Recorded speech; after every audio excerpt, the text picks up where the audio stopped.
Hey Virgo, we are in March. It's 2015 and we are at a pivotal point in astrology of this year. This year, I guarantee you, you are going to look back on and you are going to remember that that's where everything changed. That's where you had a giant shift in your life in the area of partnerships. Now, I know you Virgos have had a rough time in partnerships for quite some years. In fact, if I'm going to be more specific, since about 2007, you have been having some very challenging aspects in your partnerships. And the reason why is because you're a mutable quality. And anytime you're a mutable quality, you are all about making somebody else happy but not meeting your own needs. And when this happens, you lose yourself. And Virgos, you're particularly bad at this. Like it's a no-no for you to do that. Yet when you get in these relationships, all you do is try to find a way to make them happy. You usually seek out partners, sometimes not for the best choices, just because they can improve your life, both financially, more importantly, financially as well as mentally. I think some of the parts that you struggle with when you're seeking partners is you tend to look at partners in a more shallow type way. You will seek a partner that will create the foundation you desire, that you idealize. But then you don't seek a partner based on the value of that partner. So you've been having your hand slapped saying, because Virgos have a list. They have a list for their partners.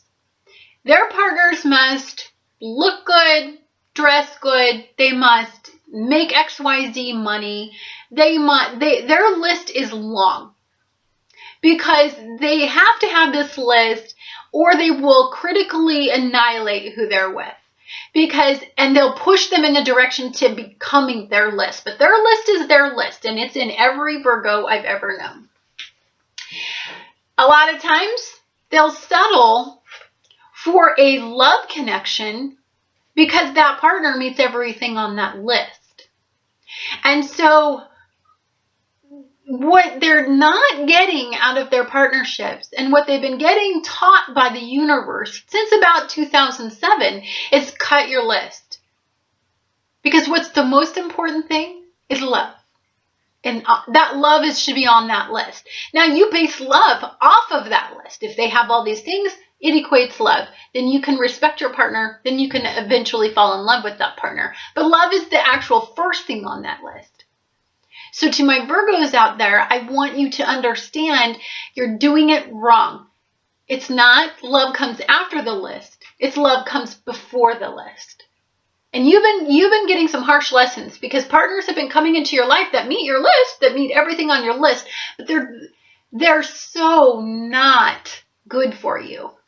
And you have these just horrific endings and that break you down internally and make you look at yourself. I mean, as you're equally critical of yourself as you are of others. So you take these breakups extremely hard. Like what happened? They met all the requirements of my list and yet I'm still unhappy. It's a problem with me now. Then you turn inward and you get more and more broken as each relationship diminishes in value.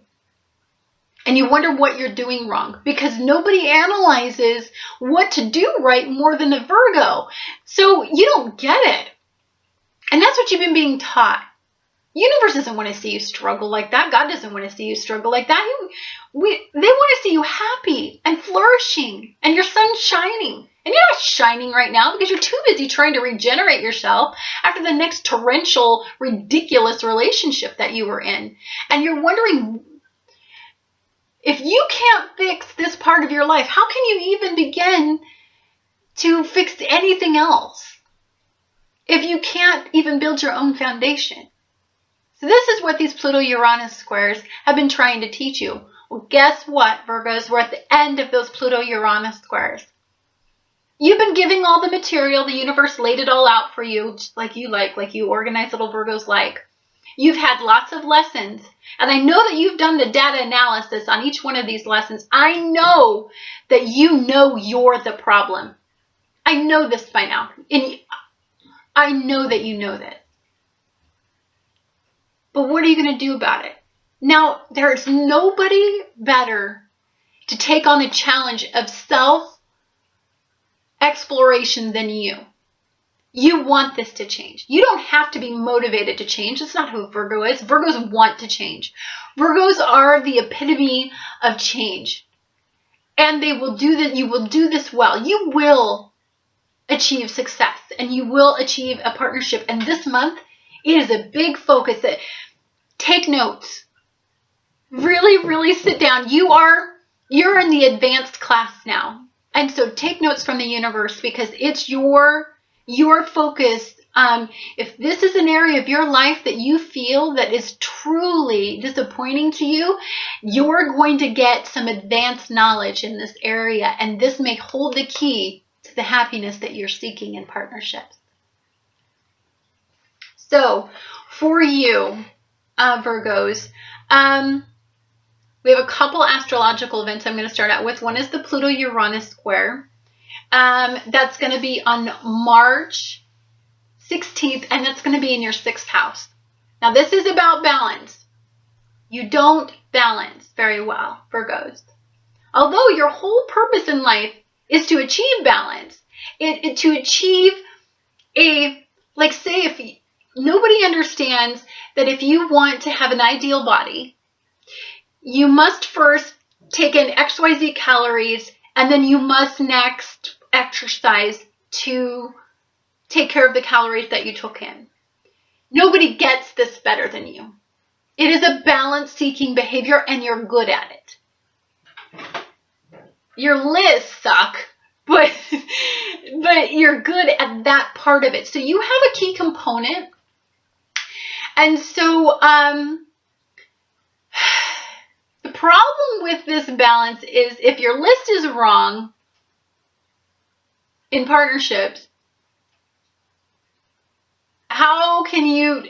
if your original data string is wrong and you're doing all your research off that original data string, and then you go to do your research and you find out, hey, wait a minute, actually what I thought was originally wrong, and I've been doing all this data research trying to get to this level in this wrong concept.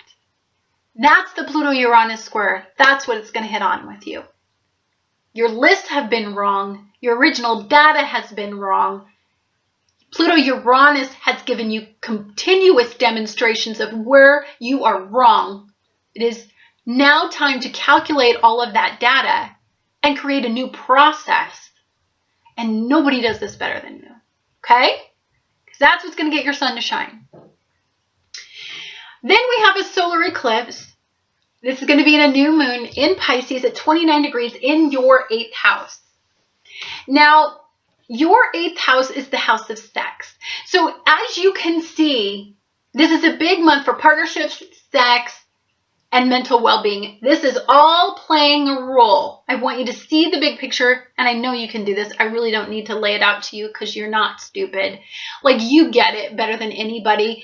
It's not hard for you to do the data connection to all of this and see the big picture of what the universe is trying to line up for you. But I want to lay it out to you because your 6th house is the internal process, the routine that it takes for you to manifest a change in your life when it comes to partnerships and how you seek them out. Then you're going to have the solar eclipse in an area in your chart where it's going to be in sex, personal transformation, and that's going to be regenerating that new list of what you seek in a partner. And then you're going to have everything in your 7th house of partnership, which means the end result of all of this is that you may manifest that partnership that lets your sun shine, because that's what makes a Virgo shine, is just a strong foundation and a strong partnership. You guys don't have much that you need, just that. How you break down your partners, that's got to stop. You got to stop critically overanalyzing your partners. I say this to you because I have a Virgo in Venus, and my Venus is in Virgo. And I do this to my partners. I seek partners that I got to fix. I have my list too, my big long list. And then I seek partners that kind of be on that list. And then I try to push them in the direction of that list and motivate them. And I've had very self-destructive relationships just because I can't let them be them. I'm not falling in love with them. I'm falling in love with the potential, which is the way you fall in love, being Virgos. You fall in love with potential. You don't fall in love with the person. You fall in love with criteria. What? Like, stop it. That is your core problem. That's why you're not happy in partnerships. Okay. So let's start out with letting you know that Mercury is going to move into your house of sex. It's your 8th house. You are going to do a bunch of calculating, and then you're going to talk to a bunch of people. It might even help you to if you're still friends with some of your exes, sit down and talk to them and ask them, what didn't you like about me? And I know this is going to hurt you guys, and you guys are super sensitive. Don't be. Think of this like a research project. When you were with me, what didn't you like about me? I really would like to know what you didn't like about me. Write it on a piece of paper and let it go.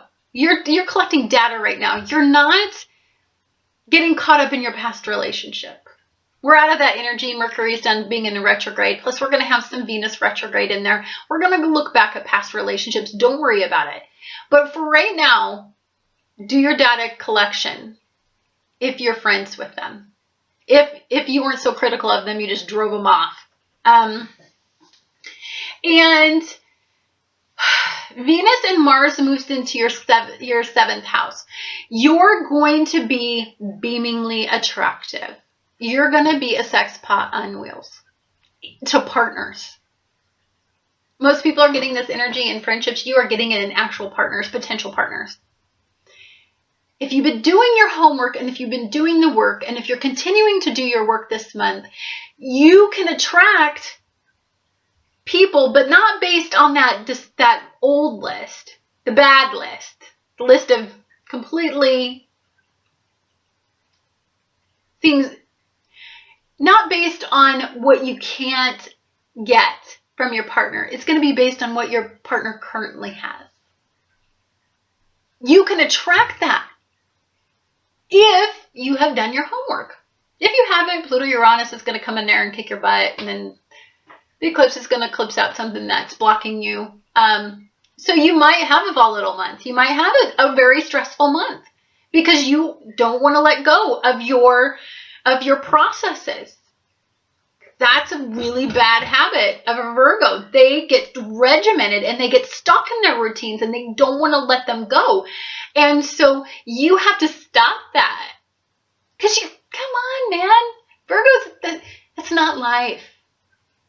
It's what you're good at. But you have partnerships is where your heart is, where your soul goes, where your foundation stems from. It's time to do the work. And look at your demon. I'm talking own it. Pluto in Uranus this month is bringing out your demons to you. Do the work. No matter how painful it is to realize that you're the problem, do it anyway. Because I want you happy. I want you happy. I want you fulfilled. I want to see that you can live this happy ending that you've been struggling to achieve. You deserve it. Okay, so on the 5th, we have a full moon in Virgo. It's your moon. You get one a year. It's time to tap into your energy because this is an amazing moon. It's a big, powerful moon. And so you're going to be very emotional because full moons bring accumulations, endings. Could mean that you understand you're the problem. It's the ending of a process of self-destructive habits that you have.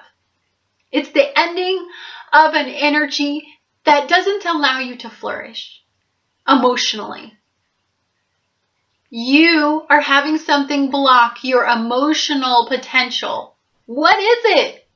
Tap into your moon, because it's your moon. You get this energy. It's made just for you, custom made for you. You're the lucky one this month.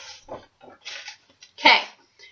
Then on the 11th, Mars crosses over Uranus. And this can be very, very upsetting because it's going to hit in an area of family and finances. Now understand, if you just realize that the partner that you're with, you totally meet that partner's needs more than you meet theirs, and the partner that you're with just maybe your husband, may be somebody that you're financially dependent on, maybe your wife, but this partner will never reach your potential and you want more. And it's coming to a head. It's coming to an accumulation. This may be the straw that breaks the camel's back. This may be the energy that comes in there and just makes you not able to stay in the relationship anymore. And you may have a sudden and torrential fight with this person. This may be a horrible fight coming your way. I mean, Uranus is very unpredictable, and Mars is the planet of passion and the planet of aggressiveness.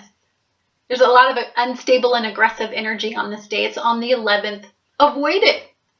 Avoid it if you don't think you can handle it right now. Take notes on what you need to do. Just don't interact that day then. You have plenty of days in the year to interact on that energy. Write down what was revealed to you on that day. Do it a different day. That's what I'm advising everybody. On the 16th, you have your Pluto Uranus Square. And this Pluto Uranus Square is going to be squaring Mercury and Saturn. So communication is not going to be good for you. It's very difficult for a Virgo when their communication isn't difficult, because they have all these processes they want to communicate to everybody, but it's squaring Saturn, saying, and Saturn's sick of your, look, nobody understands discipline and processes better than Saturn, but Saturn is going to make you look at the structure of your processes and the way that you communicate with others, and it's going to break you down in that area, because your critical behavior is not going to help you flourish in a relationship. In your 6th house, you're not going to achieve mental well-being if you can't communicate, because you're always critically breaking down your partners. You're always critically breaking down your business relationships. You're being overcritical with your friends and your family and your partnerships and maybe your employees or employers. Like, you're never going to achieve the peace you're doing if that's the way that you approach life. And so Pluto-Uranus squares is about Pluto saying, you're hypercritical. Cut it out. Enough. Your processes are all valuable, but there's a better way of communicating these processes than the way you have been running them. And you need to look at that. Then Capricorn is saying, I want you solid. This is an area where you're not solid. You know, you're seeking partners based on this criteria, and that's not working for you. It's not solid over here. And then Uranus in Aries is saying, I'm just not happy. Why can't I just get happy with my partners? Why can't I just get happy in the world? You can't, because you aren't looking at your demon. And it will be broke down this month, I assure you. I assure you, if you haven't been doing the homework of these Pluto-Uranus squares going on since 2007, guess what? You will. The universe doesn't. This is a powerful energy. I always say that you have free will, not when it comes to energy like this. This is outside of your free will. Now you can hold on to these stupid relationships afterwards. Because these energies don't just go away. It's not just, oh, on the 16th, the energy's all done now. I don't have any work to do. Many years goes by and you're still working on this stuff. How fast you learn is up to you. That is where free will kicks in. So on the 16th, you have the Pluto-Uranus square. And then on the 18th, Mercury aligns with Neptune, and this is a great communicator. So you were shut down in this area before, and now you have had some internal insight. This energy, Neptune, kind of stirs up an ideal relationship picture that you've been needing to see. This Pluto Uranus energy has tapped into this Mercury and Neptune and is having you make an ideal partner, but based on new criteria.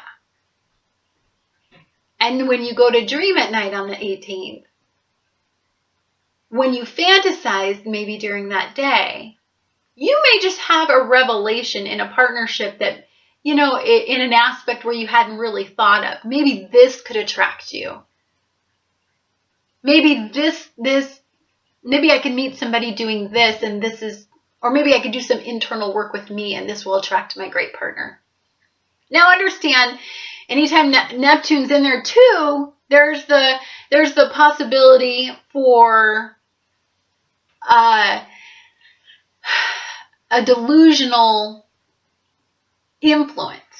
So say that you were in a partnership and this partnership, you know, met all your criteria, and the Pluto Uranus square came in there and said, you know, break down, I'm overall their self-destructive critical behaviors.